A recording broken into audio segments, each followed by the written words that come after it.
ada suara saya terdengar dengan baik, Dengar teman-teman dengan sekalian? baik, Pak. Benar, Pak. Oke, ya. Em, saya langsung 3 kelas karena kemarin saya ada kelewatan kelas C, kemudian saya khawatir nanti saya kesulitan untuk mencari kelas, mengingat ini sudah pertemuan yang ke-6, ya. Minggu depan adalah pertemuan yang ke-7, kemudian UTS, ya. Jadi saya mohon berkenannya untuk kelas ini kelas besar, langsung 3 kelas sekaligus. Dan nanti adapun kalau setelah kelas masih ada hal-hal yang ingin ditanyakan atau didiskusikan, silahkan didiskusikan dengan saya, kayak gitu, ya. Nah, apa yang kita bahas hari ini sedikit berbeda dari yang sebelumnya. Kalau kita lihat RPS-RPS yang sebelumnya, materinya apa? Cek coba. Regulasi, oke. Validasi, oke. Statistik, oke. Ya, benar. Perhitungan kadar, standar dari sampel, konsep analisis. Oke, dasar ya. Berarti prinsipnya semuanya dasar. Coba kita kita pahami kembali. Tujuan dari tujuan dari perkuliahan ini pada prinsipnya itu kalian mempelajari apa?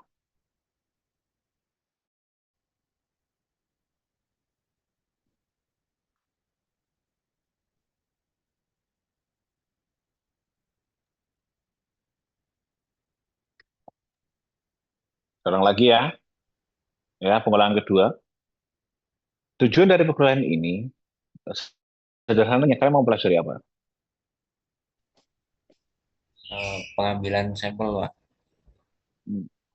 Kan kan perkuliahan yang sekarang kan yang saya tanyakan secara umum di 16 pertemuan ini apa sih yang mau dipelajari sebenarnya?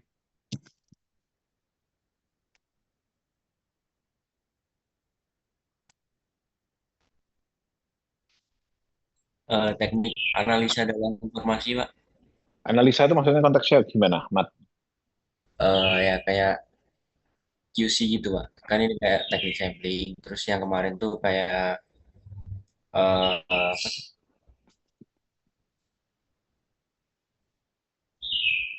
Maknanya QC itu apa? Quality control. Itu mengartikan cuma singkatan doang, Mat. Oh, Izin menjawab, Pak. Ya kan? Mungkin untuk menganalisis zat obat tuh secara tepat dan teliti agar dapat mempertanggungjawabkan hasilnya, Pak. Ya, ya. Siapa yang melakukan dan kenapa harus dilakukan?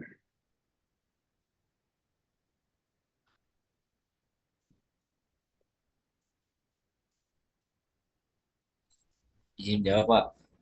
Yang melakukan Kan? kita para farmasis dan mengapa dilakukan ya karena untuk mengontrol kualitas obat tersebut, Pak. Kamu lulus mat ya, sudah selesai. Habis itu ada obat beredar. Terus tiba-tiba kamu tetapkan kadarnya. Nganggur kamu. Izin menambahkan, Pak. Mungkin untuk Ya. menjamin kualitas dari obat tersebut, keamanannya, dan konsistensi obat tersebut sebelum diedarkan ke masyarakat, Pak. Lagi yang melakukan siapa? Jalin.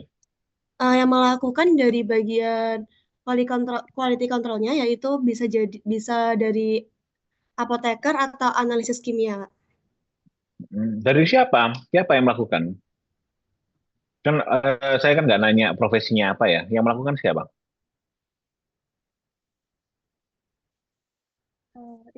Izin menjawab. Eh, Silakan, silakan. Siapa yang ngomongin? Untuk yang melakukannya sendiri dari industri farmasi yang membuat obat Oke. tersebut. Dari manufakturnya sendiri. Ya, dari manufakturnya sendiri itu wajib melakukan analisis. Harus. Kenapa? Izin menjawab, Pak. Silakan. Dari manufaktur sendiri itu wajib melakukan analisis dikarenakan nanti kan data analisis tersebut dimasukkan ke dalam pendaftaran di BPOM-nya. Di BPOM juga wajib mengetahui meskipun nantinya dari BPOM sendiri biasanya juga menguji kadar tersebut. Jadi untuk diregistrasi, maka maka sekali doang cukup, Hanifat tuh. Kan registrasi doang tuh. Registrasi kan pendaftaran doang nih. Daftaran kan cuma sekali. Daftaran sekali, habis itu nggak usah netapkan kadar lagi dong.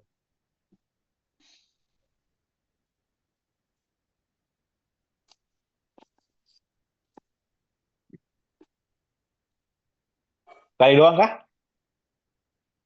Ayo guys, kita diskusi. Tidak, Pak. Gimana misalnya? Karena kan produksi itu dilakukan nggak cuma sekali doang. Produksi itu dilakukan secara berulang. Kemudian setiap batch itu bisa berbeda kualitasnya, Pak. Jadi Sehingga bisa, harus tetapkan kadarnya. ya, jadi bisa terdapat error pada saat pembuatan, kemudian kontaminasi dari bahan-bahan lain gitu, Pak. Atau mungkin perubahan kondisi dari suhu atau pH-nya. Jadi, Saya kan menggunakan oke, terima kasih sharingnya. Sorry, saya oke. potong. Gimana? Jadi mungkin kenapa manufaktur itu harus melakukan quality control setiap batch pada saat produksi pengambilan sampel itu dikarenakan untuk mempertanggungjawabkan produk yang dibuatnya. Jadi kalau semisal nanti beredar, ini kan obat dikonsumsi oleh pasien. Jadi kalau semisal ada apa-apa, jadi bisa dipertanggungjawabkan gitu, Pak. Jadi jangan sampai menjatuhkan nama baiknya dari perusahaan itu sendiri juga karena obat yang telah dibuat. Oke, jawaban yang bagus, Michelle. Saya akan menggunakan pertanyaan yang sama setiap saya diskusi dengan seluruh mahasiswa. Ya, saya harap saya mengulang pertanyaan ini itu bisa dipahami teman-teman semuanya. Kenapa saya ulang? Karena ini penting. Ya,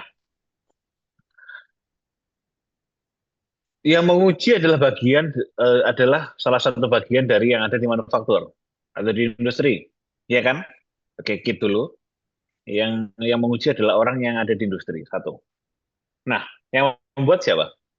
Di industri juga dong, ya kan? Iya, Pak. Yang membuat kan dari yang ada yang di industri. Sekarang pertanyaannya gini, kalau kalian yang buat, ya, kalian tahu jumlahnya berapa, ngapain ketika udah jadi kalian tetapkan kadarnya lagi? Saya gunakan analogi ya, Ya. Katakanlah Hanifatu adalah penjual rujak. Ya. Saya minta ke Hanifatu, Mbak, contoh tanya ke saya Hanifatu ya, Pak, cabainya berapa? Saya bilang cabai saya 5, Mbak. Kayak gitu. Nah, habis itu eh Hanifatu kan bikin rujak tuh dengan cabainya sejumlah 5. Ya kan? Yang jadi masalah adalah apakah ketika jadi kemudian saya minta, Mbak, ini cabainya 5 bukan? Boleh nggak diperiksa lagi ini jumlahnya 5 atau enggak? Lah kan udah jadi, udah dihancurin. Mana saya tahu jumlahnya 5. Tahu nggak maksud saya?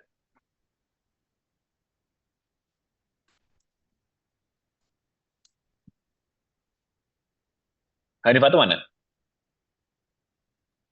Iya, Bapak. Oke, Hanifatu, kamu buat cabai 5 ya? Buat rujak, cabainya 5, katakanlah gitu. Apakah ketika sudah jadi, saya minta kamu untuk memastikan kembali, itu cabainya benar-benar 5 atau enggak? Katakanlah suatu industri dia bikin obat. Kan dia kan pasti kalau bikin ditimbang. Emang kalau sudah ditimbang harus ditetapkan lagi kadarnya.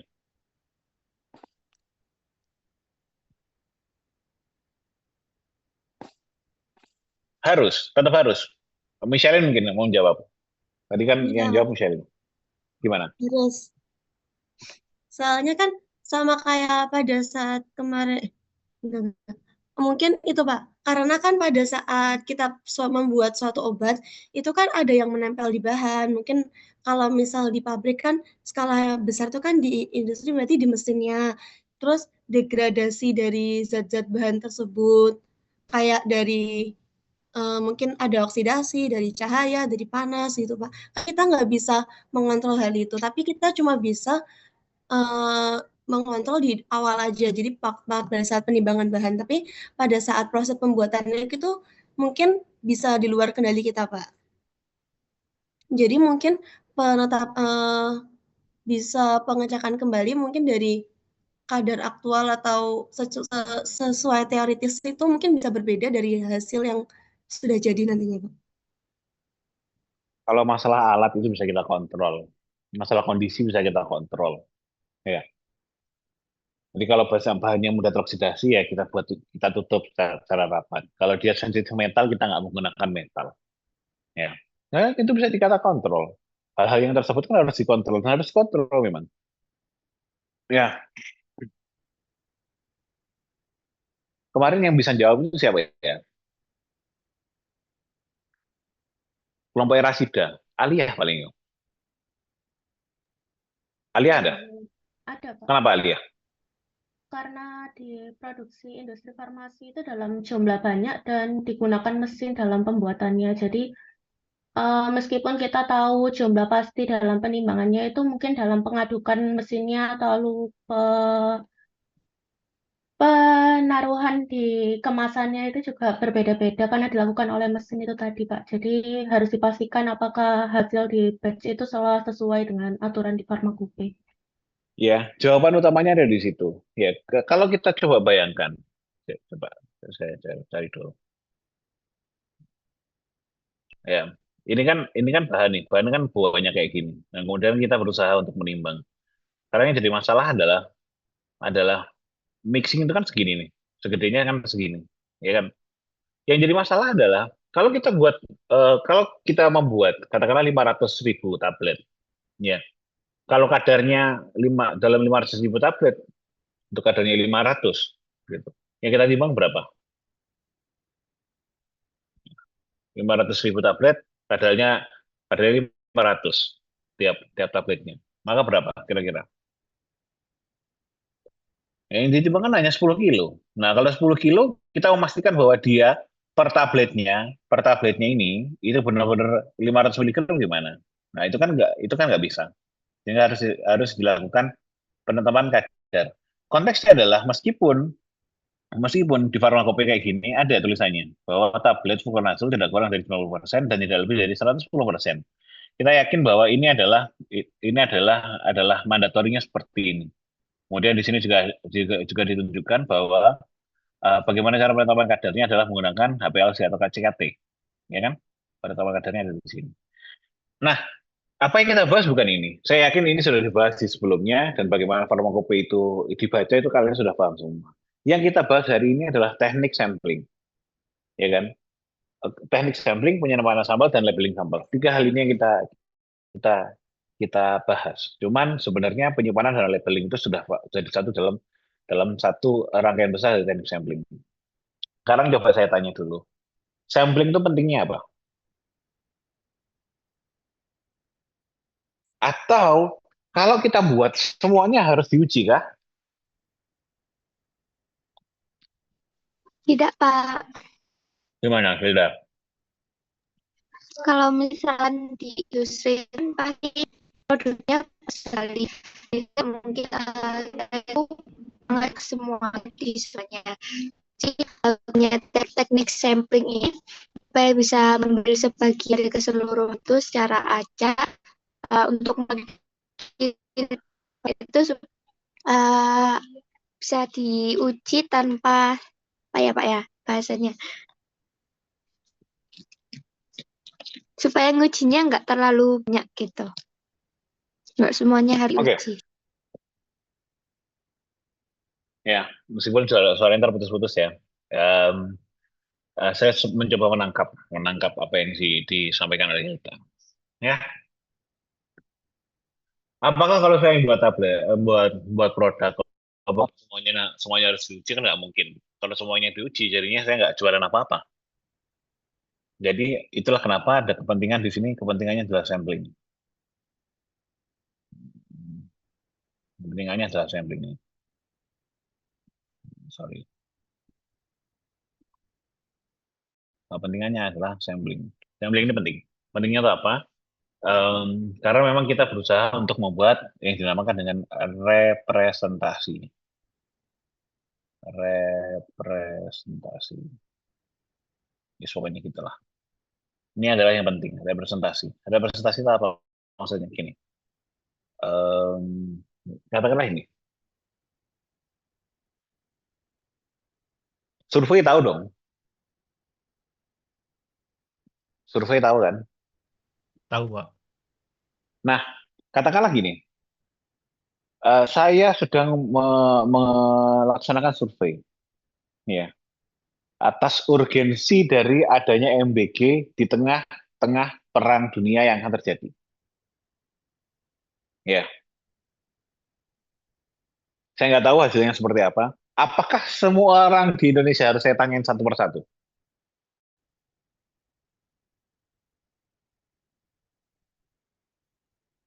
Semua orang di Indonesia ini harus saya tanyain satu persatu. Harus nggak? Hanya untuk memastikan bahwa Tidak, Pak. ini enggak ya. Maka pentingnya survei adalah dilakukan populasinya adalah orang di Indonesia.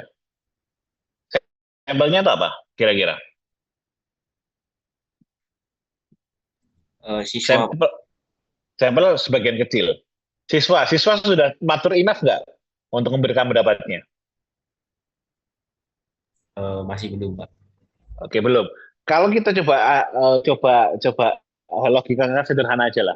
Kira-kira sampel seperti apa yang baik menurut kalian? Kalau populasinya kan jelas seluruh masyarakat di Indonesia kan,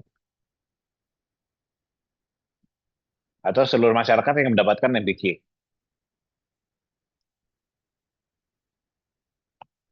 Sampelnya itu apa? Karena sampel ini digunakan untuk apa?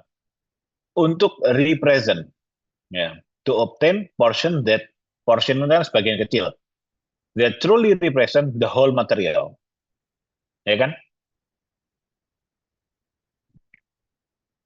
Coba lihat di sini populasinya. Warnanya cuma satu apa banyak? Banyak, Pak. Banyak. Ini melambangkan apa?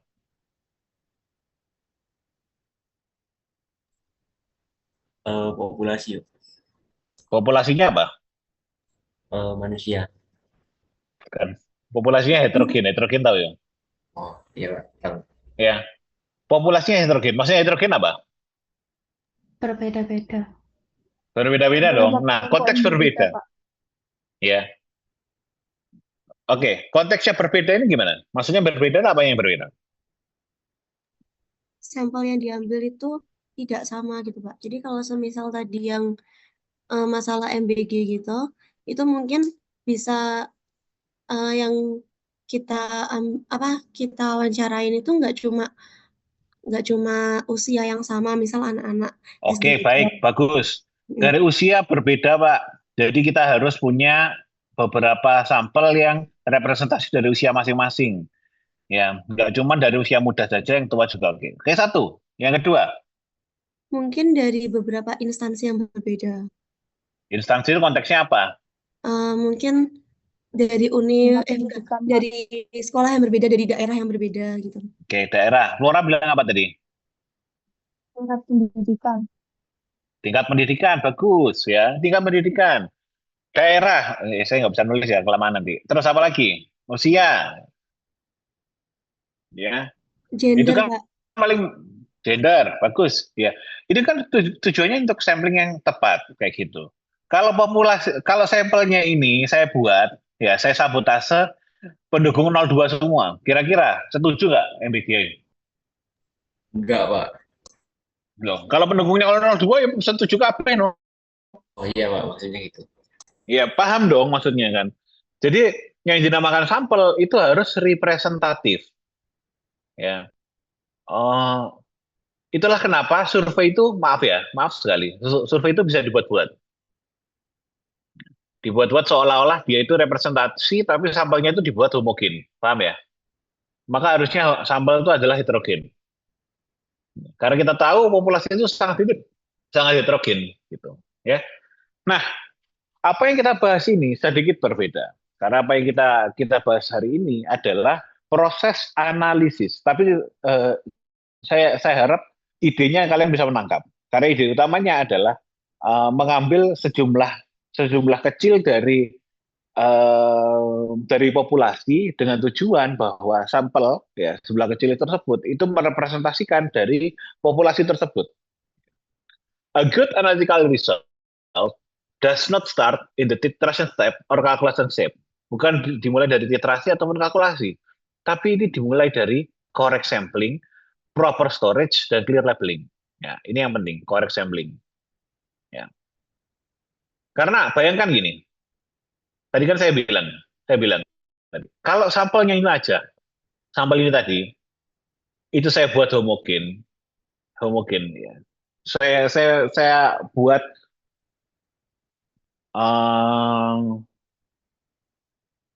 kalangan politisi, gitu.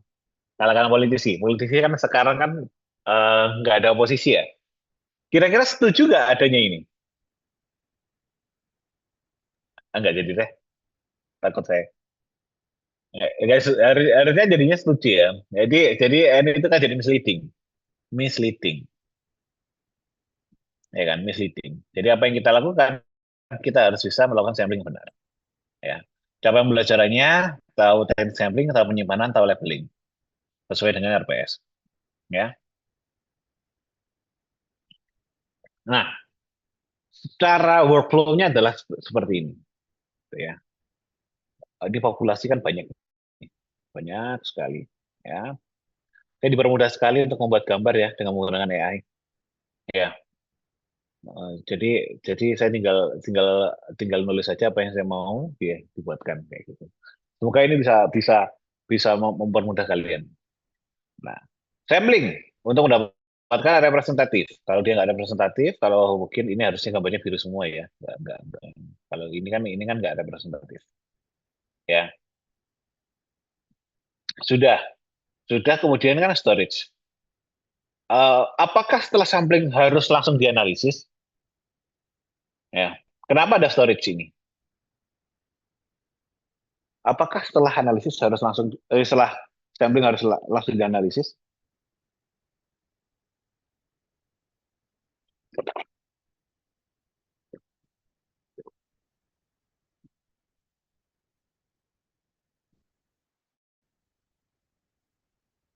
Nggak ada yang jawab nih. Enggak, Pak. Kenapa? Karena untuk uji ketahanan sampelnya, Pak. Enggak.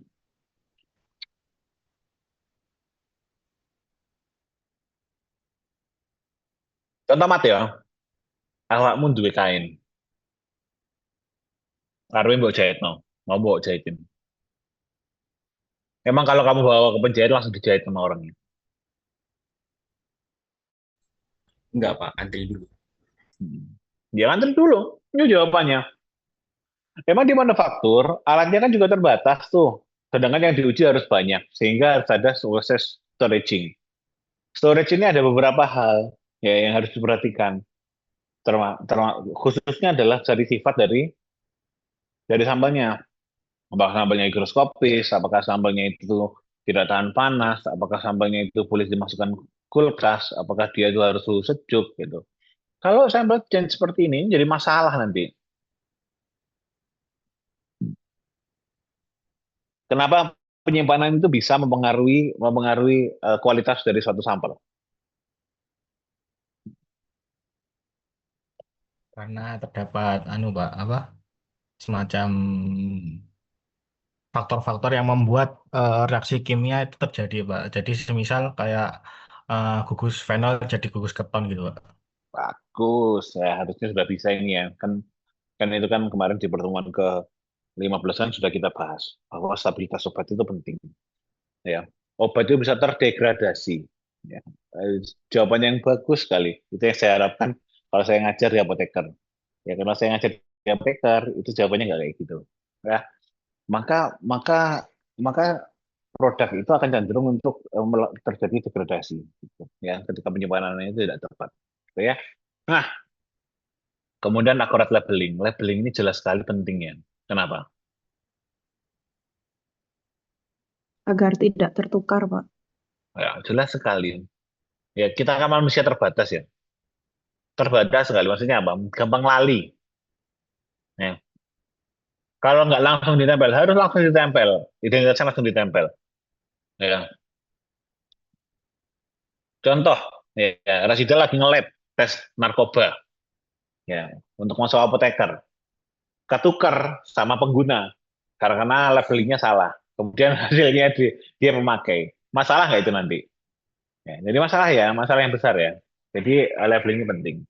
Ngaji dilakukan analisis, correct result, gitu ya.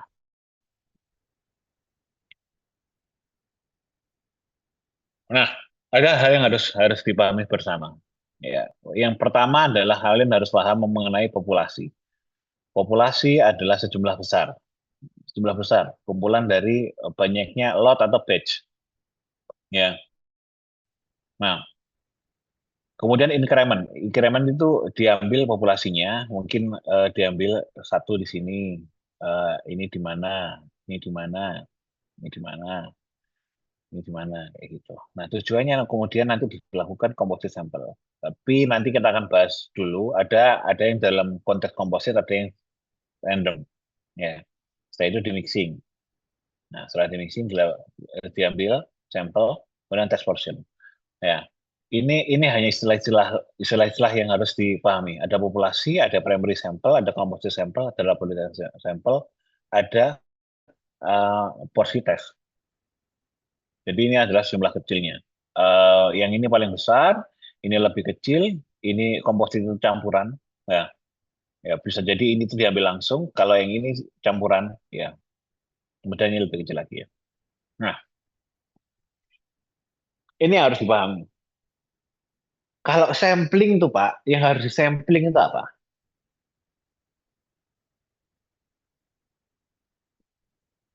Kalau kita melihat dari prosesnya,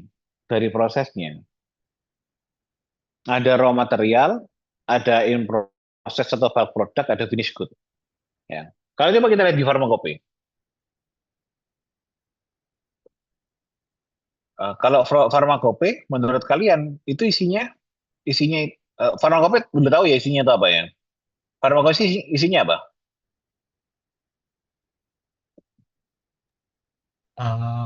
Anu Pak, produk final. Maksudnya apa tuh?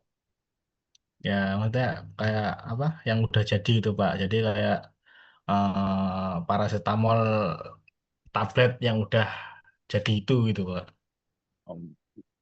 Yang udah jadi dan Ya, yang senyawa yang obatnya itu udah ada, yang udah itu gitu Pak. Yang yang udah udah jadi standar itu gitu Pak. diapain maksudnya? Ya, predikatnya belum ada. Tadi Ya, sudah ada subjeknya, tapi produknya apa? Mau diapain ini? anu apa? Standar standar obatnya itu sekian gitu Pak. Antara obatnya sekian. Oke, ada yang mau nambahin mungkin? Farmakope itu isinya apa? Standar mutu obat, metode pengujian, sama spesifikasi, Pak. Oke, jelas ya bahwa itu maksudnya itu sudah. Nah, bahwa sudah ada standar mutunya, di sini kan ada tuh standar mutunya. Jelas sekali. Kemudian ada cara pengujiannya, di sini ada cara pengujiannya. Logam beratnya berapa, cemaran organik berapa, kayak gitu. Dan ada spesifikasinya. Sekarang ini, yang belum pernah saya ajarkan adalah ya, yang diuji itu apa? Katakanlah kita bilang subjeknya adalah fluoxetine. Fluoxetine adalah obat yang digunakan untuk antidepresan ya. Ya. Kalau orang depresi biasanya menggunakan fluoxetine. Nah, ini fluoxetine. Di sini ada fluoxetine hidroklorida. Ya, coba ya, semuanya kelihatan ya. Kemudian di sini ada kapsul fluoxetine. Di sini ada tablet fluoxetine. Tablet fluoxetine. Bedanya apa?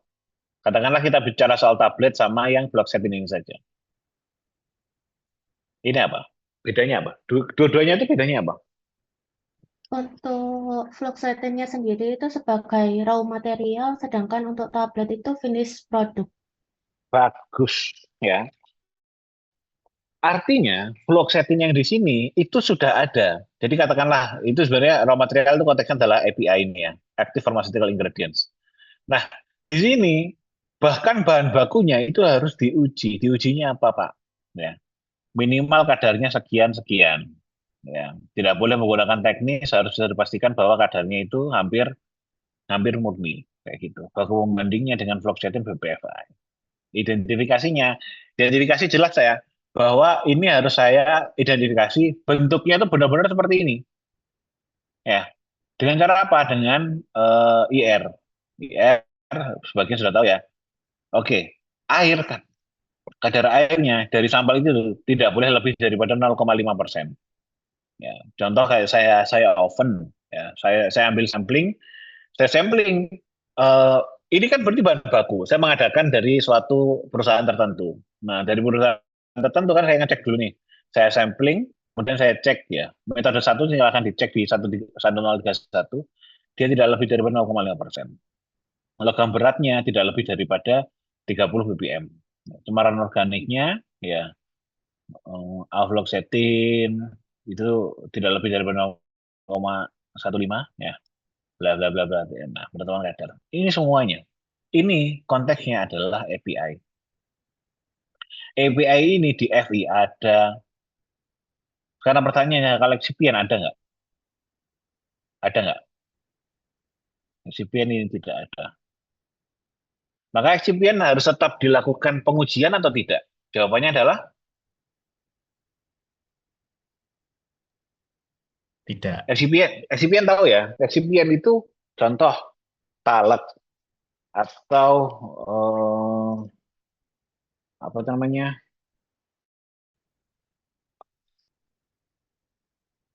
Magnesium sulfat itu. Glidan gitu. Excipient harus dilakukan nggak? Zidan atau Rahmat tadi yang jawab? Jawabannya adalah Enggak.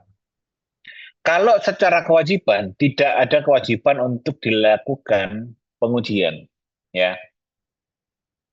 Tapi menurut kalian untuk memastikan kualitas harus dilakukan nggak?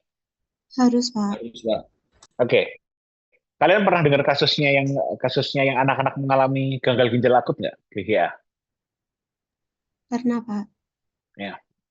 Itu kasusnya apa? Misalin, pernah dengar? Sirup paracetamol nggak salah, Pak ya? Itu cemarannya apa? Dari pengawetnya, dari Bukan. Bukan. apa PPG atau apa sih, Pak? Lupa. Ya. DEG, diethylene glycol. PPG. Ya, paracetamol itu larut dalam air nggak menurut kalian? Tidak. Tahu kalian? Dia tidak larut Tidak, dalam Pak. air, tapi kok bisa jadi sirup? Itu pakai ethylene glycolnya itu untuk melarutkan sempurna. Oke.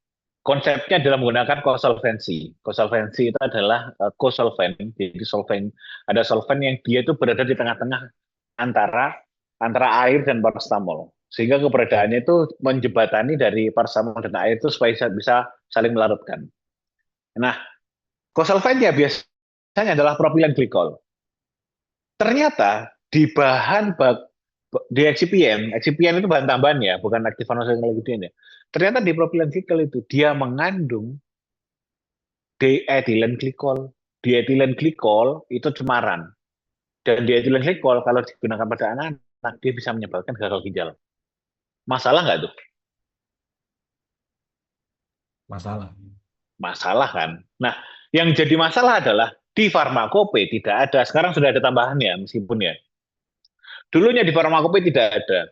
Lek seumpama nih di farmakope tidak ada, kemudian yang perusahaan yang kena itu banyak, perusahaannya bisa dipidana nggak? Nggak bisa, Enggak. Pak. Nggak bisa. Itulah kenapa perusahaan besar di Indonesia yang kemarin kasusnya ini nggak ada yang kena. Yang kena yang kecil-kecil. Perusahaan besar banyak, tapi kan nggak ada yang di penjara apotekernya. Yang di penjara yang di Kediri itu.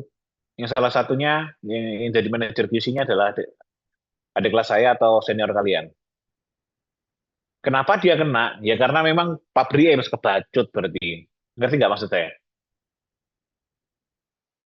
Jadi unsur pidananya itu bukan masalah ini, tapi masalah yang lain pasti. Oke, clear ya. Nah, sekarang wah, aku ngajar orang suwe ya, nggak apa-apa lah. Yang penting setelah ini kan kelas saya lagi tuh kelas kelas si Angel itu kelas apa? A ya? Nggih, Pak. Nah, habis itu saya nanti gampang lah. Yang kelas B sama C ada kelas lagi nggak setelah ini? Saya khawatir saya terlalu pelan jelasinnya.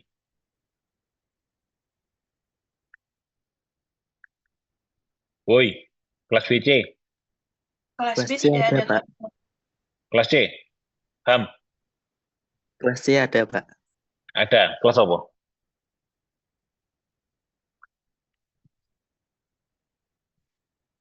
Biokimia, Pak. Oke, ya wis coba tak percepat lagi. Kalau herbal ini semuanya ada di FHI. Nanti silahkan lihat Perongkopi Herbal Indonesia. Jadi ada cara untuk menentukan standarnya. Raw material API ada, SCPN tidak ada, herbal raw ada. Ya, finish good, finish product itu ada semua di sini. Ini contoh adalah konteksnya adalah tablet atau kapsul, itu kan ada di sini. Semuanya di sini ada. Ini pasti ada semua. Yang jadi masalah adalah ini. Ini farmakope ada nggak? Ada nggak di farmakope? Nggak ada kan ya? Lantas harus disampling dan harus dianalisis nggak?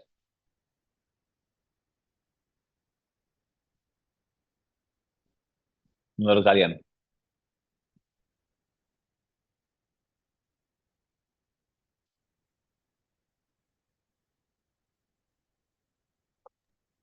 Terus, Pak. Harus. Kenapa? Mungkin untuk memastikan apakah proses pembuatan produk itu bisa berjalan sesuai dengan rencana. Saya ambil satu contoh ya.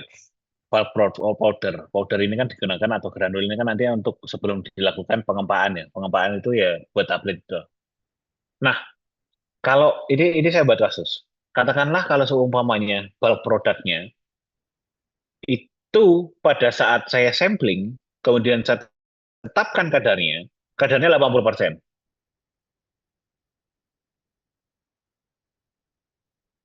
Maka apa yang harus saya lakukan?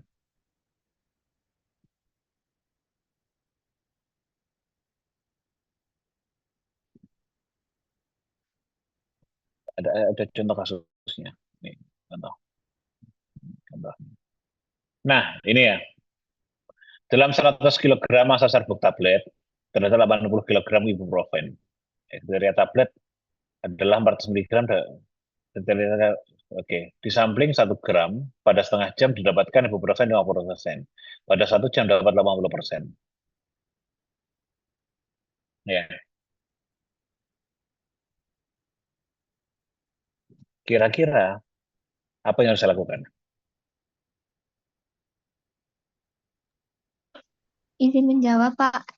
Mungkin Iya. diaduk kembali supaya Oke, jelas pencampurannya ya. lebih merata. Ya, oke, bagus. Terima kasih. Artinya jelas sekali bahwa saya sudah menimbang secara tepat, kemudian saya sudah memasukkan ke dalam mixer. Sudah masuk ke dalam mixer. Dilakukan mixing. Apa yang terjadi kalau dalam bulk produk ini tidak saya sampling, langsung saya kempa? Apa yang terjadi? Hasil produk akhirnya tidak sesuai. Ada kemungkinan ada ketimpangan dosis. Ada satu yang dosisnya kelebihan, ada satu yang dosisnya kurang. Iya dong. Iya kan? Artinya bulk produk itu harus juga dilakukan. Untuk apa? Sebelum ini dilakukan sampai proses terakhir, kita sudah ada deteksi dininya. Ya. Sebelum dia sudah jadi produk, ada deteksi dininya. Kalau seumpamanya dari awal, katakanlah gini nih, kalau ternyata setelah kita mixing terus sudah lama ternyata kadarnya masih kurang, apa yang harus kita lakukan? Setelah kita mixing terus kadarnya masih kurang, apa yang harus kita lakukan? Ngulang, Pak. Ya enggak, tambahin lagi dong. Sebenarnya gitu. Ada kemungkinan perhitungannya salah, cek lagi, ternyata perhitungannya salah, kemudian tambahin lagi. Ya. Apa yang terjadi kalau dia sudah jadi tablet, sudah jadi dalam bungkusan gitu? Boleh nggak kita reprocessing?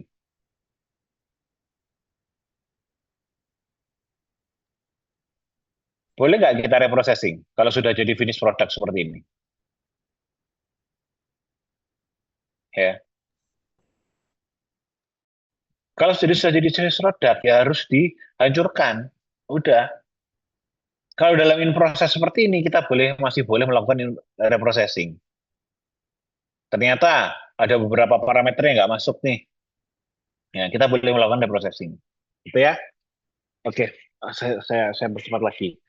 Oke, ada dua, ya, klasifikasinya. Satu raw material, in process, atau finished product. Ya, ini cek quality dan purity, kemudian monitoring process dan blend uniformity ini jelas. Kemudian ini final sebelum dirilis, jelas sekali. Kalau by physical form ada powder, ini padat, ada CPN powder, ada tablet, kapsul, ada herbal itu solid. Ya, ini semi solid itu sendiri. Ya, konsistensinya kan pastikan untuk pasta seperti ini ya. Pasta, gel, ointment atau krim. Ini liquid atau steril liquid itu beda semuanya. Kalau steril liquid, maka yang jadi parameter utama adalah mikrobiologi. Liquid seperti ini biasanya adalah tercampuran atau kelarutannya seperti apa, gitu ya. Sampelnya sebenarnya jelas. Ini adalah raw material, ini adalah API, ini kan adalah tablet yang sudah jadi, ini adalah bulk product, gitu. Ya masing-masing ada pendekatannya sendiri, tapi tujuannya jelas utamanya adalah untuk memastikan kualitas. Sama seperti yang tadi, raw material itu kualitas kemurniannya di farmakope semuanya sudah ada. In proses ini adalah monitoring proses untuk memastikan bahwa katakanlah gini nih, kalian itu kan kalau seumumnya membuat sesuatu, kadang itu kalau tadi kan saya membuat rujak tuh Pak. Ya, Hanifatu tadi kan membuat rujak. Orang nggak habis ngulek sambal gitu ya. Sebelum dia dibungkuskan kan dicoba dulu tuh. Padahal kan masih di dalam ulekan. Untuk apa? Karena itu adalah cara melakukan cek kualitas dalam proses in proses. Ini penting sekali. Meskipun di farmakope tidak ada. Dan parameternya tergantung dari masing-masing perusahaan manufaktur. Ya, sekali lagi parameternya itu tidak diatur oleh negara. Negara hanya tahu beres. Finish produknya harus sesuai dengan persyaratan di farmakope. Gitu. Ya. Oke. Nah, ini nanti solid, liquid, steril, ini masing-masing ada alatnya sendiri, masing-masing ada cara samplingnya sendiri. Oke, sudah. Sampling teknik ada 5, yang paling sederhana. 1, random sampling. 2, systematic sampling. 3, stratified. 4 ini grab, biasanya untuk liquid. 5 itu composite, untuk herbal, kebanyakan. Ya. Oke, bedanya apa? Ini, random sampling itu biasanya untuk tablet. Random sampling itu random saja. Ya. Ya pokoknya diambil aja sampel yang harus dipastikan adalah semuanya harus sudah homogen. Ini yang paling penting. Ya, uniform powder itu sudah homogen. Yang artinya nanti tinggal diambil sampling langsung disampling saja. Nah, kalau tidak homogen jangan ambil yang ini. Kalau tidak homogen maka random sampling jangan dilakukan. Oke, ini sistematik. Sistematik itu ngambilnya sesuai dengan order, ada sequence-nya sendiri. Katakanlah di setiap 50 item itu langsung diambil satu. Kalau material flowing-nya itu enak, diambil satu persatu seperti ini. Ya, contoh ada tiap waktunya itu kan diambil ini. Ya. Nah, yang jadi masalah adalah limitasinya adalah kalau seumpamanya dia memang kualitasnya bagus itu pada peak-peak tertentu, sehingga yang seperti ini itu tidak terdeteksi, Sehingga kekurangannya seperti itu. Pada prinsipnya, mau sampel seperti apapun dilakukan sistematik juga boleh. File gitu boleh. Ya. Atau konteks ini tetap bisa masuk untuk produk yang sudah jadi. Ini juga produk yang sudah jadi. Ini stratified. Stratified itu dia ngambil top layer, middle, sama bottom. Ini yang paling sering sekali digunakan. Ini pasti untuk bulk product. Bulk product itu ambil dari top layer, middle layer, bottom layer. Pak, gimana cara ngambilnya? Ada nanti alatnya. Ya, alatnya itu modelnya kayak gini. Ya, thief namanya. Thief itu kayak pencuri gitu. Tapi yang harus dipastikan adalah boleh nggak tiba-tiba loyangnya itu mixernya itu saya buka seperti ini? Nggak boleh ya. Karena potensinya apa? Potensinya jelas sekali bisa menimbulkan yang dinamakan dengan kontaminasi silang. Kontaminasi silang itu tidak hanya kontaminasi mikrobiologis ya, jadi kontaminasi dari bahan lain. Ya, katakanlah dalam satu line itu ada potensi tabrakan. Tabrakan itu konteksnya apa? Satu memproduksi paracetamol, satu ibuprofen. Ya, bisa jadi paracetamolnya itu ada ibuprofennya, bisa jadi ibuprofennya mengandung paracetamol. Itu yang dinamakan dengan kontaminasi silang. Itulah kenapa dalam industri pasti akan dibedakan antara produksi antibiotik sama non antibiotik. Ya, antibiotik pasti akan ada satu line sendiri, ada gedung sendiri. Ya, beta lactam sama non beta lactam. Karena apa? Untuk menghindari ketercampuran. Ya, top, middle, sama bottom. Ini dilakukan untuk produk. Ya. Dia akan sangat membantu kalau sampelnya itu heterogen. Tapi kalau untuk produk selalu dilakukan sampling seperti ini, gitu ya.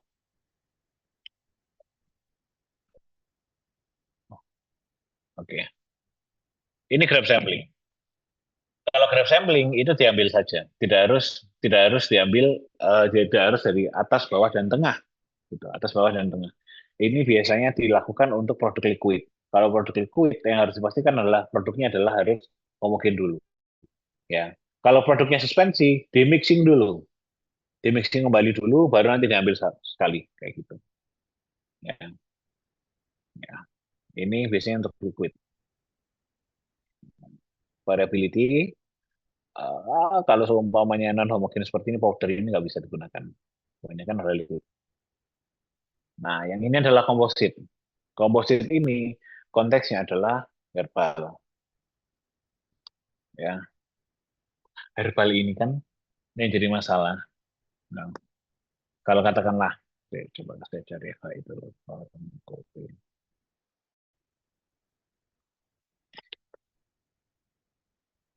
Kalian bisa lihat video saya nggak ya?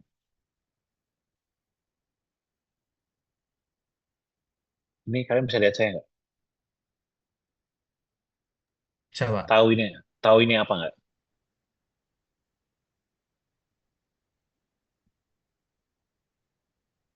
Saya tuh dikasih snack sama istri saya ini. Tahu nggak? Pernah makan nggak?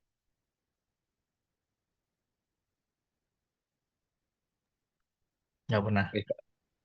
Nggak kelihatan. Belum pernah. Ini juga nggak jelas. Makanannya kayak gini. Okra. Kayak lombok gitu loh. Ya. Apa yang mau saya... Oh, ternyata background saya blur ya. Sorry. Saya di kampus ini.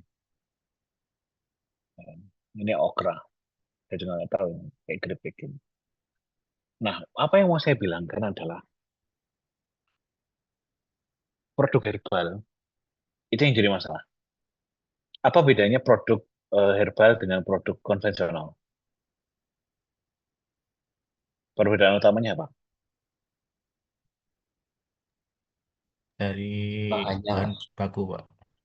Bahan bakunya. Atau kalau semuanya bahan bakunya, kira-kira kalau seumpamanya kita bicara soal tablet atau produk, ya bentuknya serbuk, kemurniannya bisa dicek. Ya, katakanlah dia tertulis 90%, maka harus sesuai dengan 90%, atau 98% sampai 108%. Tapi kalau produk herbal seperti ini, contoh, ini adalah ADAS. Apa yang bisa dilakukan?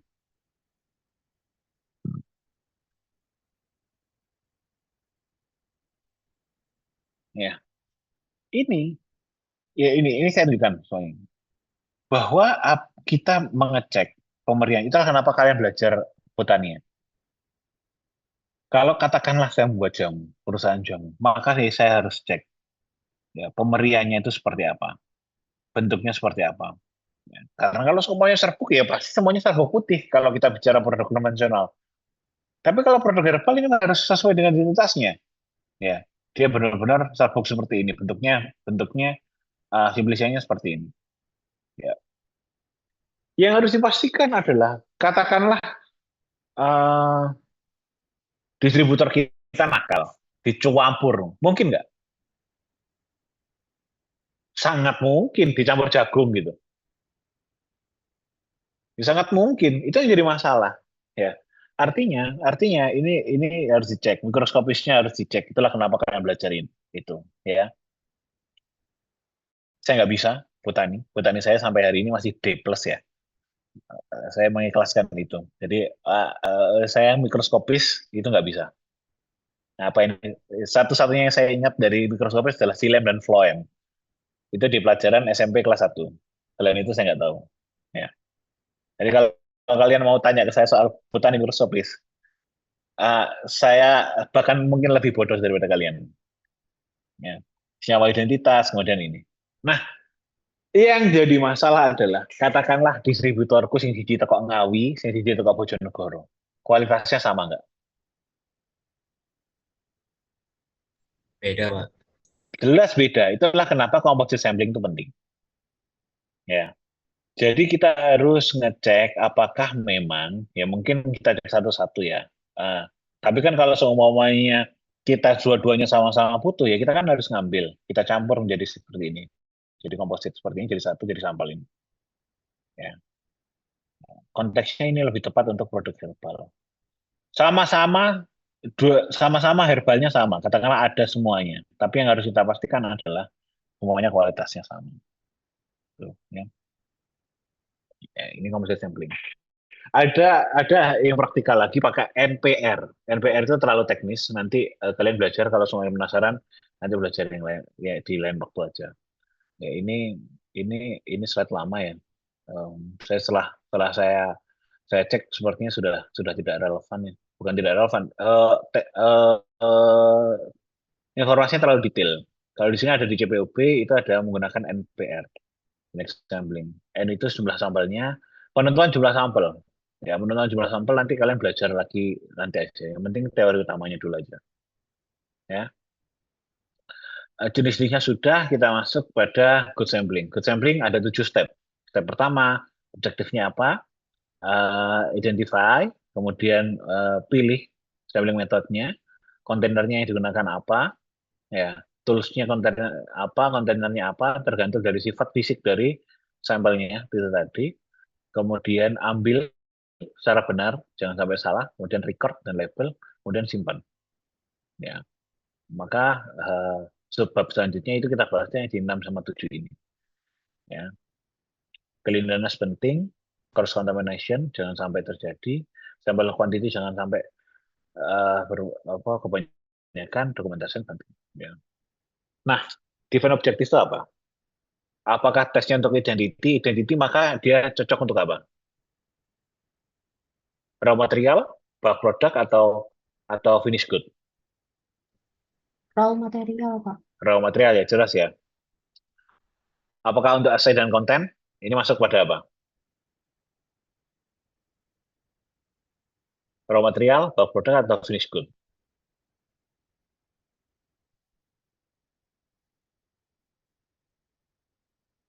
Assay itu adalah penetapan kadar. Finish good, Pak. Ini tiga-tiganya masuk ya? Ya. Tiga-tiganya masuk ya. Kadang bulk product itu kita harus menetapkan kadar dulu, khawatir nanti ketika dia sudah dikemas atau sudah dikemas itu kontennya itu nggak memenuhi syarat gitu ya. Purity maka ini masuknya apa?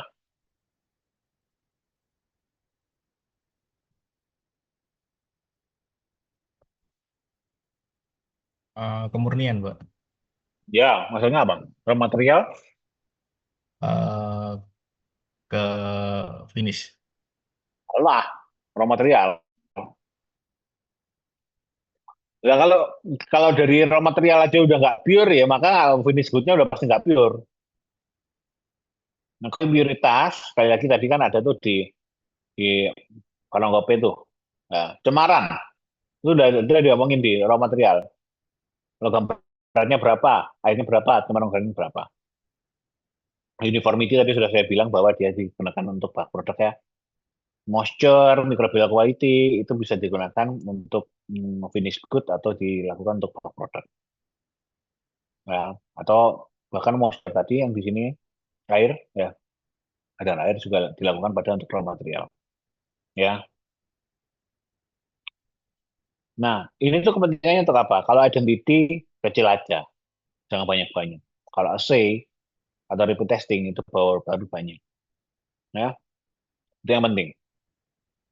Ini cuma gambar aja, bentuknya sama.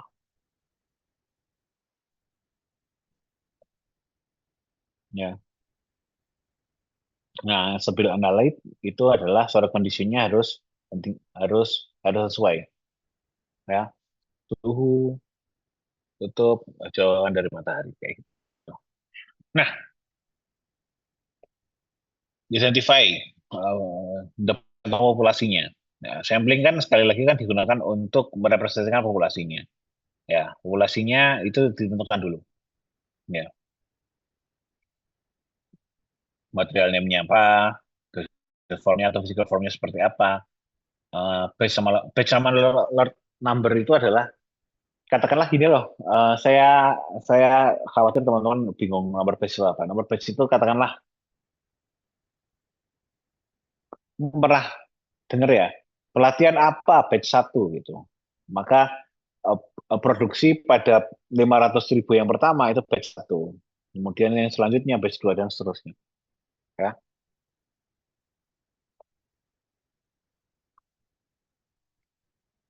Number of container, ya, supplier source, condition of material, kayak gitu. Contoh, example, personal API, batch-nya sekian, 20 drum.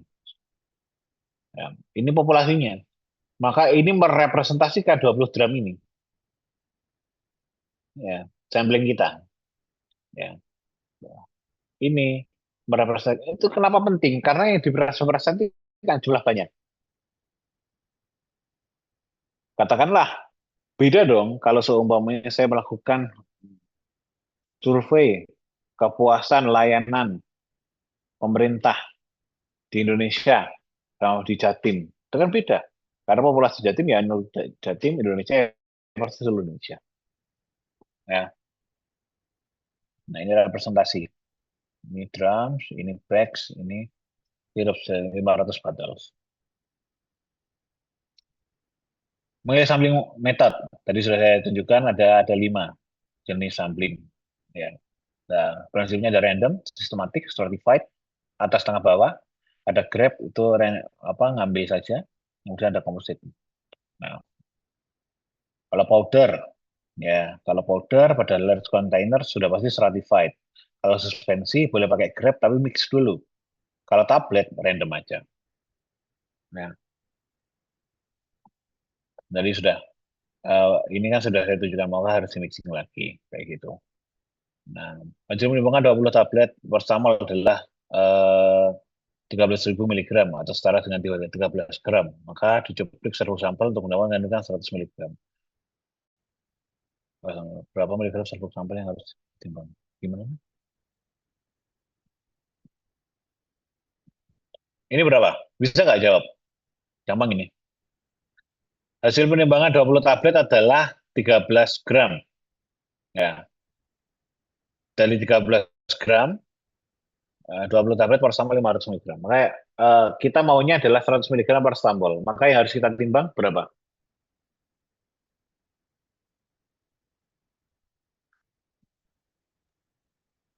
130 mg, Pak. 130 mg. Kenapa? Dari mana? Dari total kan beratnya 20 tablet itu 13.000 mg. Kemudian kemudian kita ngitung juga berapa kandungan dari 20 tablet 20 tablet itu kan berarti 10.000 miligram. Nah, nanti dari 20 kali 500 ya. ya, kemudian nanti 10.000 miligram itu diper 13.000 miligram. Nanti ketemu 0,7-an, 0,76. Terus nanti 0,76 itu dikali sama 100 miligram itu. Dibagi. Oke, 100 dibagi sama 0,7 itu. katakanlah ya, kalau 20 tablet 500 miligram isinya 10.000, ya, itu beratnya adalah 13.000. Ya, 10.000 per 13.000. Atau 13.000 per 10.000. Itu sama dengan ya X per 100. Nah, perkalian silang aja ya. Hingga dapatnya adalah 130. Ya, hasil pengukuran 10 botol sirup ibuprofen 200 mg adalah 1020 mili. Bila dibutuhkan suplemen cairan mengandung 100 mg, ibuprofen seperti apa? Prinsipnya sama. Ya, prinsipnya sama. Jadi, itu kan tergantung tujuannya. Kalau tujuan ini, konteksnya adalah tujuannya adalah untuk melakukan pengambilan sampel sesuai dengan jumlah yang seharusnya. Sehingga nanti kita bisa ngecek persen recovery-nya. Ya, perolehan kembalinya harusnya prinsipnya kan sama. Kalau ini harusnya 100 mg, maka kalau saya ngambil 130 mg, maka paracetamolnya harus 100 mg. Kalau enggak, maka kan recovery-nya salah. Gitu ya. Ini interaksi yang ada di FI. Ya. Amoxicillin, larangan uji. Timbang isi tidak kurang dari 20 kapsul, keluarkan semua isi kapsul dan campur sama bersihkan dengan kapsul. Ya, kalau kayak gini ngambil 20, saya ambil langsung 20 strip, strip atau gimana? Ya. Menurut kalian,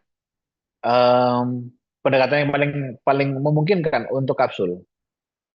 Ya. Saya ngambil dimintanya di Pharmacopoeia adalah 20 kapsul. Cara ngambilnya saya gimana?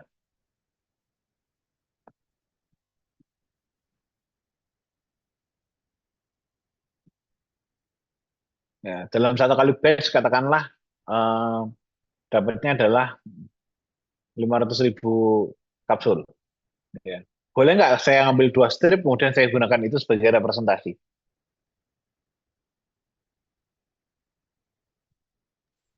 Nggak boleh, Pak. Kenapa? Karena takutnya dalam satu strip itu kualitasnya bagus semua dan nggak merepresentasikan yang strip yang lain, Pak. Ya. Bisa diperdebatkan ya sebenarnya, Mat ya. Bisa diperdebatkan. Jadi pendapatmu valid, gitu. Pendapatnya valid. Validnya itu kayak gimana? Khawatirnya kurang representasi Pak kalau seumpamanya ngambil dalam dua strip aja. Cuman kan kalau semuanya apa pendekatannya random, ya kan saya random aja. Ngambil 20 ini kan juga random.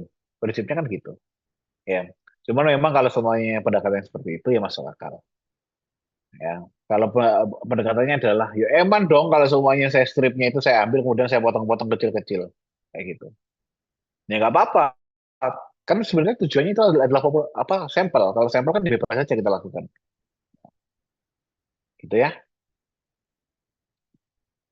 Kalau di FI itu jelas menggunakan 20 tablet. Nanti coba dibaca lagi. Kalau ini, kalau orang oral itu lebih kurang dari 40 miligram. Ya, dengan salah stamin. 20 miligram. Ada yang 40, ada 20. Nah, ini tools. Toolsnya ada spatula, ada scoop, ada tiff, ada pipet, ada sampler. Ya, toolsnya, kita bicara toolsnya. Nah, ini adalah deep tube. Ya, dipakai untuk mengambil sampel bahan cair atau tengah padat. Gambarnya mungkin kurang jelas, nanti coba cari sendiri. Ya, ini weighted container, ini tiff yang saya bilang tadi. Ya, inner tube, outer tube.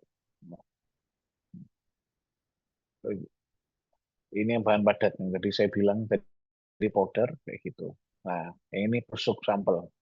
Ya, simple pack sampling sphere.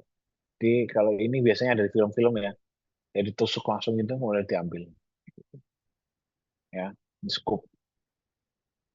Ya, kalau ada sampel bisa jadi plastik, bisa jadi kontainer seperti ini, bisa jadi nanti dari kaca, uh, tergantung dengan jenis sampelnya, kayak gitu. Ya, contoh dia lag sensitif kan harus menggunakan botol ember seperti ini. Ya, gampang gampang dia menguap harus stay container kayak gitu. Ya. Nah, terus higroskopis kayak gitu. Ya. Airtag itu apa ya? Airtag itu dan nggak melempem tuh loh. Ya, apa itu? Ya, ya sebenarnya prinsipnya adalah tag di close container, gitu ya. Supporting glove ini penting. Ya, sampling tools ini tergantung nanti yang digunakan seperti apa. Ada beberapa jenis nanti silakan nanti dipahami lagi. Ada tip untuk padat, pipet itu untuk cair, ya, scope itu untuk padat, meskipun harus terbuka ya. Oke, ya. Sampel kontainer sudah, ini sudah. Moisture sensitif sudah ini. Oke, ya. Nih, take the sample correctly. Ini penting sekali. Bahwa untuk memastikan bahwa petugasnya itu kompeten, itu biasanya harus pastikan bahwa dia sudah tersertifikasi. Kalau sudah saya sampling, sudah saya ambil, ya, sudah saya ambil, boleh saya kembalikan nggak? Sudah saya ambil set gitu. Kakean, tak balik oleh apa? Boleh nggak?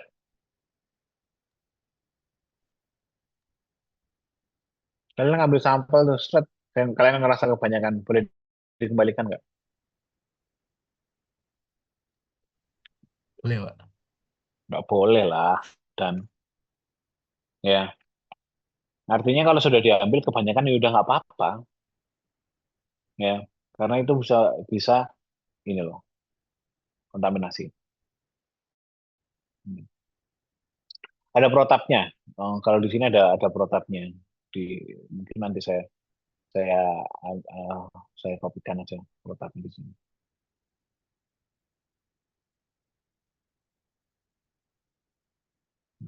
Ini protapnya.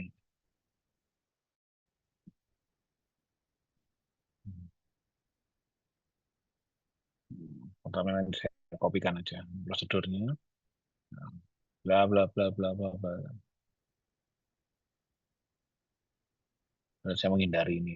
Nanti lah saya kopikan lah.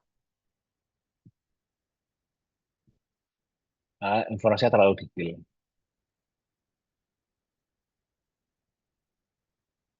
Ini sampai ini.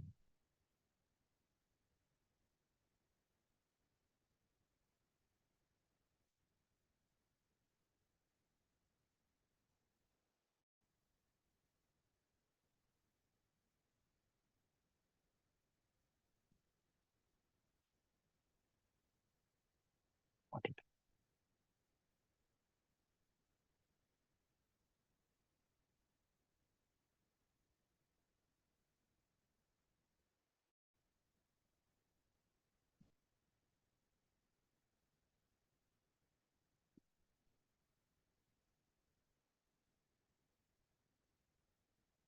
Ya, ikutin protapnya. Sudah. Sebenarnya prinsipnya adalah em, tergantung kalian yang bikin protap atau kalian yang menjalankan protap. Biasanya kalau kalian jadi supervisor, sebenarnya pada prinsipnya adalah hanya mengecek protapnya sudah benar atau tidak. Protapnya sudah ada. Kalian harus memastikan bahwa personil kalian bisa jadi analis, bisa jadi em, operator itu melakukan sesuai dengan SOP, gitu. Dengan SOP ya, kayak gitu. Protapnya ya record table ya, jelas sekali. Di sini harus saya tunjukkan bahwa harus immediately, immediately. Ya. Kenapa?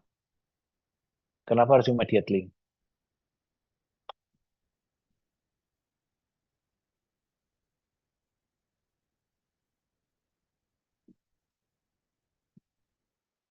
Kenapa harus secepat mungkin atau immediately?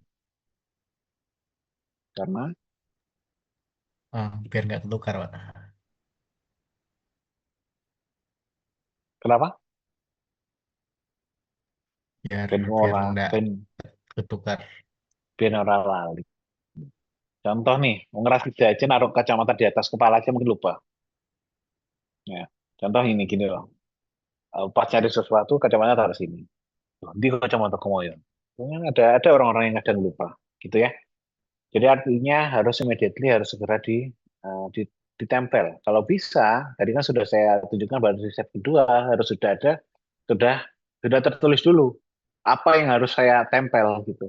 Sehingga nanti ketika sudah sampling tinggal ditempel doang. Ya. Ya, artinya label itu harus disiapkan sebelum sampling dilakukan.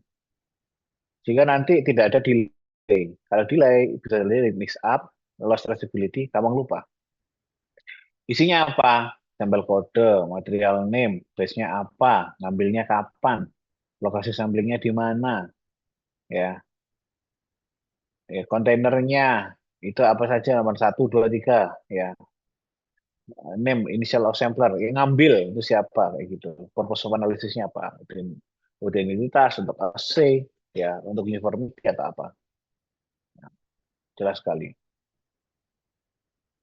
Ya, ini sebenarnya nggak pakai truk ya, saya nggak ngambil. Nah, kalau yang kayak gini prinsipnya sebenarnya pentingnya untuk di BPOM. Ini label sampel ini contoh ya, penandaan, kode produk, nomor kontrol, nomor wadah. Ya, sesuai dengan apa yang saya tunjukkan tadi. Sampel telah diambil, petugasnya siapa? Gitu. Ya. Kali ini label sampel bisa ditolak, bisa dikarantina, bisa diluluskan. Ya, tergantung. Ya, store, disimpan. Penting sekali. Temperaturnya berapa? Terhindar dari cahaya. Pabrik itu ada jendelanya nggak sih menurut kalian? Kalau kalian di industri, kira-kira itu ada jendelanya nggak?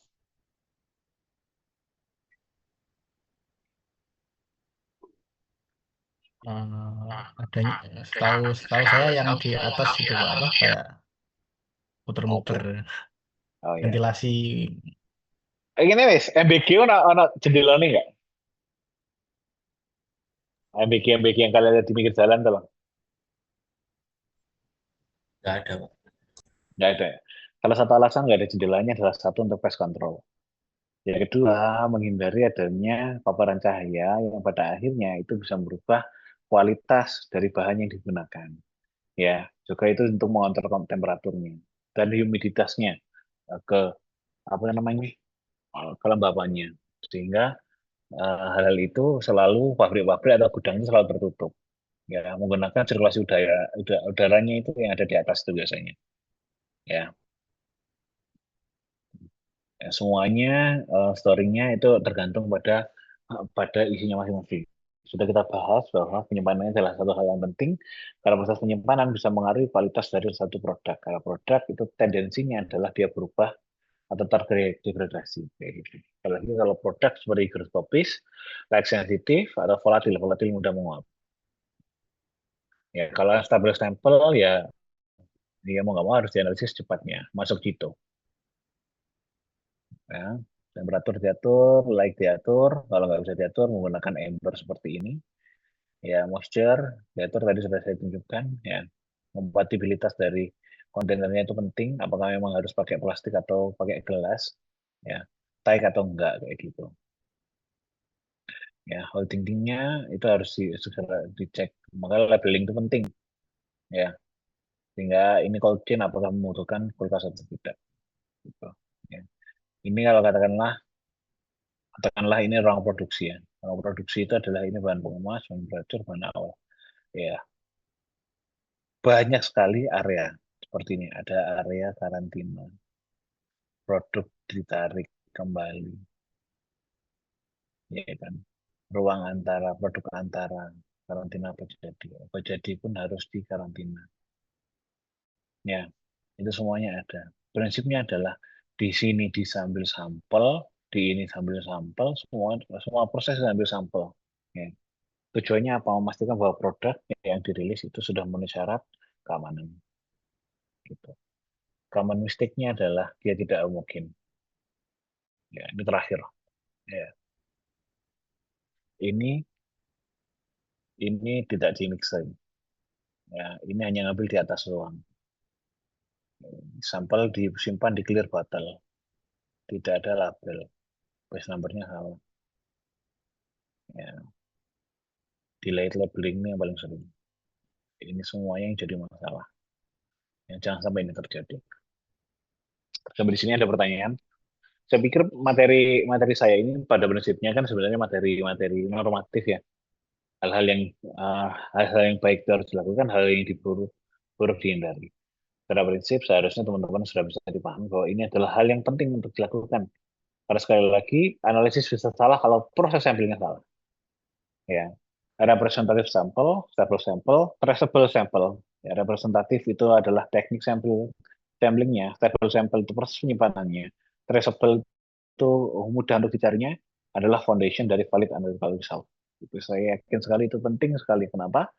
Karena analisisnya sudah sebagus itu, kalau proses samplingnya salah, ya hasilnya bisa jadi salah. Bisa jadi false positif, bisa jadi false negatif. Ya, bisa jadi hal yang sudah harusnya false positif itu apa? Katakanlah dia kandungannya bagus, ya, tapi dia salah, sudah tanjung rilis, terjadi masalah. Atau false negatif, katakanlah dia hasilnya jelek, kemudian hasilnya di reject padahal hasilnya bagus. Itu masalah lagi. Ya, saya pikir cukup. Adakah yang mau ditanyakan? Ya, saya selesai 5 menit sebelum waktunya. Ada yang mau ditanyakan? Pak, izin bertanya, Pak. Silakan lanjutkan. Kalau semisal kita mau buat obat tapi bahan bakunya nggak sesuai nggak kayak biasanya itu boleh nggak, Pak? Maksudnya nggak kayak biasanya gimana tuh? Ya, semisal kita mau buat apa gitu, Pak, dari bahan A. Misal kita buat obat paracetamol lah, tapi kita ambil kayak apa cincin bensin, cincin cincin bensinnya, tapi kita dari apa gitu anilin gitu, kita boleh nggak, Pak? Oke, gini ya. Saya berusaha memahami pertanyaannya. Pak, kalau seumpamanya nih, saya biasanya menggunakan distributor dari Cina. Ya, paracetamol yang saya ambil dari Cina. Dari Cina, produknya adalah ini, standarnya adalah ini. Ternyata pada saat satu momen tertentu itu kehabisan. Dan dia tidak akan nyetok sampai beberapa bulan ke depan. Sehingga saya harus ganti supplier, which is dari India. Maka apa yang harus saya lakukan? Boleh apa enggak? Pertanyaan gitu, Zidan. Enggak, salah. Bukan, Pak. Jadi kayak semisal kita yang buat, kita suppliernya. Terus supply kita karena ada satu dan lain hal itu kekurangan bahan untuk buat bahan aktif itu, Pak. Jadi kita ganti bahan lain untuk membuat bahan aktif itu. Ini nggak apa-apa. Contoh kita yang jadi supplier. Jadi saya adalah pabrik industri dari bahan baku obat. Sehingga ada salah satu bahan yang dia tidak bisa, prinsipnya sama, tapi kalau ini konsepnya kan supplier ya. Nah, kemudian saya menggunakan dari bahan lain kayak gitu. Ya, maka boleh apa enggak? Pertanyaannya boleh apa enggak, pasti boleh. Ya. Tapi yang jadi pertanyaan utama adalah bagaimana pemilihan hal tersebut itu tidak mengorbankan kualitas. Itu yang nggak bisa ditawar. Ya. Artinya ada hal-hal yang pada akhirnya itu boleh-boleh saja, tapi kualitasnya tidak boleh ditawar. Tapi pertanyaannya dari manajemen puncak itu kan akan selalu sama. Apakah cost-nya itu efektif atau enggak? Apakah memang ada cost tambahan atau tidak? Apakah harus ada investasi tambahan yang harus diberikan karena perubahan ini? Itu masih pertanyaan ini. Ada banyak variabelnya, tapi kalau pertanyaannya boleh apa enggak, boleh. Yang tidak bisa ditawar kualitas. Ya, karena kualitasnya itu kayak gimana, setinggi apa? Ya pada prinsipnya setinggi apa tergantung dari kompendia. Kompendianya adalah bisa pakai USB, bisa pakai BP. Ya, kalau semuanya kita konteksnya adalah internasional ya. Nah, kemudian yang jadi pertanyaan itu pasti adalah investmentnya. Investmentnya menambah lagi apa enggak? Kayak gitu. Nah, kalau enggak, ya coba cari di negara lain lah gitu. Gitu ya, Bidan. Saya harap itu menjawab. Udah, Pak, terima kasih. Ada lagi yang mau tanya? Masih ada 2 menit.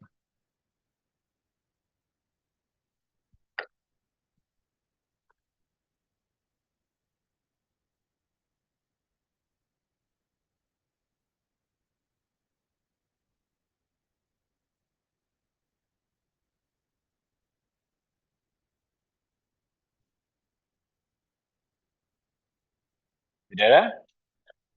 Ternyata saya belum ditunjuk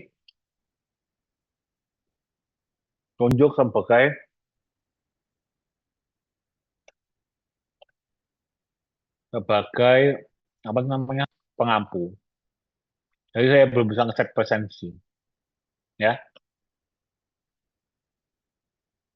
saya nggak masuk semua deh. Ya, tidak ada.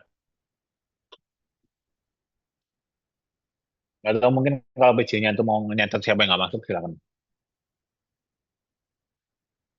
Ada pertanyaan? Ya, 1 menit sebelum selesai. Pak, saya izin bertanya. Yang Hmm. masalah tadi keseragaman atau uniformity itu, Pak. Hmm. Itu tadi Bapak bilangnya untuk uniformity itu untuk raw untuk bahan baku ya, Pak? Enggak, bukan. Untuk bahan produk akhir kan nggak ya, Pak? Untuk produk sama finish good. Untuk produk sama finish. Bulk produk.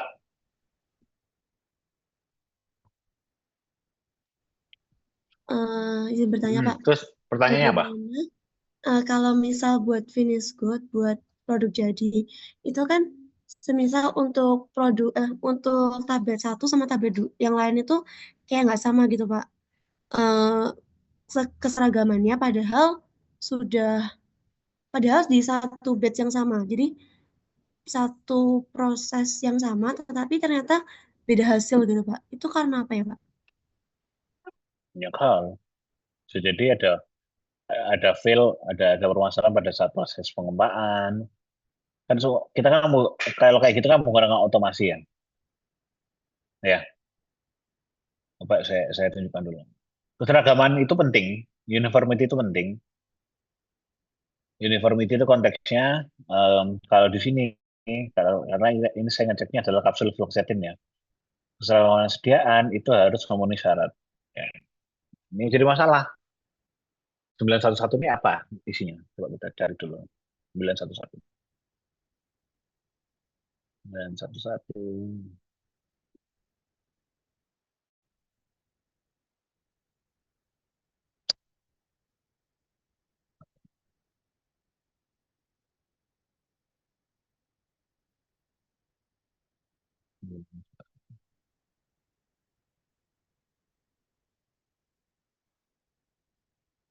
Dan 780 ini 811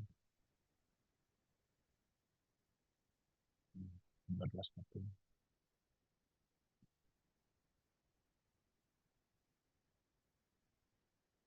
Oke.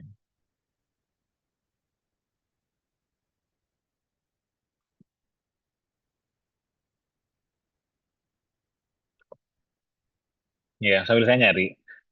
Ini tuh penting. Pentingnya tuh apa? Paling sederhana kan biasanya keseragaman itu dicek dari kalau semuanya sirup ataupun yang liquid itu pasti kan volume. Ya. Volumenya kalau kita bilang produk jadi ya, volumenya kan penting. Katakanlah dia dalam satu botol isinya 60 mili. Ya harus 60 mili kayak gitu. Boleh lebih nggak? Ya nggak boleh kayak gitu. Atau ada rentangnya nggak ada. Ini di sini ada. Nah, kalau tablet kayak gimana? Ya bobotnya. Kalau katakanlah bobotnya adalah katakanlah tadi kita bilang per per tabletnya secara prinsip harusnya adalah 515 kayak gitu. Keseragaman SDN ya, 111.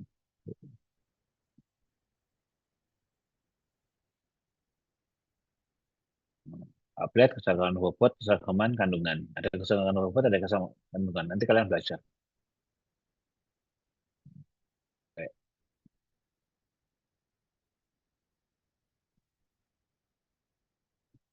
Oke. Pak, maksudnya apa?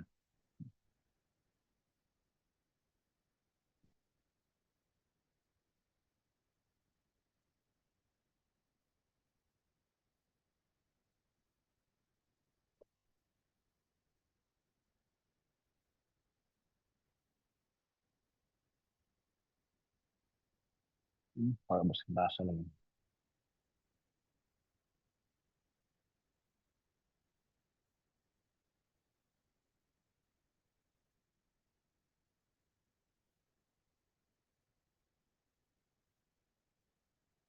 Timbangan bobot relatif tidak lebih daripada 2%. Jelas ya?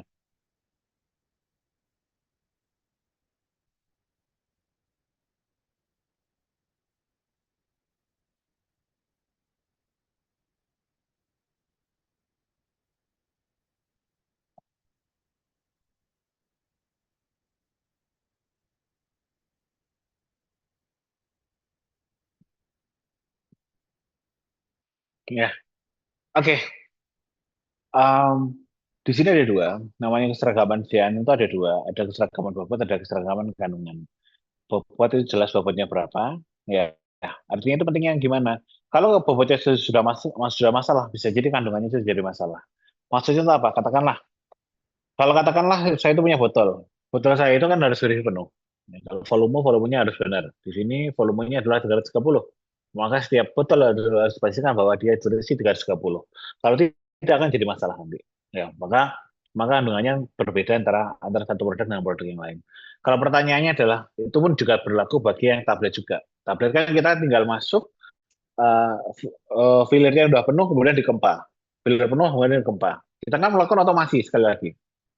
Ya, maka kalau bobotnya itu salah, maka bisa jadi seluruhnya salah. Maka kalau semuanya Pak, kalau semuanya kalau nggak seragam gimana Pak? Ya berarti ada masalah pada alatnya. Apa yang harus dilakukan? Semua dikarantina dulu. Ada kemungkinan besar dia dicek semua. Batch itu akan dicek, tapi semua karantina dulu. Ya. Maka apa yang harus dilakukan? Jadi cek bagian mana yang salah, alat yang mana bagian salah. Itu bagiannya nanti ada yang dinamakan dengan departemen engineer. Ya, engineer-nya akan ngecek bagian mana yang salah. Ya, apakah nanti pada proses fillingnya yang bermasalah atau granulnya itu sifat alatnya jelek gitu. Ya. Atau proses dia fillingnya dari botol itu yang bermasalah. Jadi seperti itu misalnya. Ya. Saya pikir itu bisa dipahami daripada saya membahas dari konsep dari keragaman bobot dan keseragaman SDN. Ya. Baik, Pak. Terima kasih atas jawabannya. Ada pertanyaan lagi?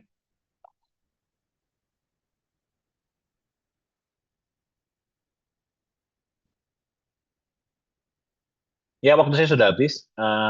Saya pikir cukup. Saya harus pindah kelas. Ya, mungkin sudah ada yang menunggu yang kelas ya. Ya, saya pikir saya cukupkan sekian. Saya ucapkan terima kasih. Semoga bermanfaat. Sampai ketemu di pertemuan selanjutnya.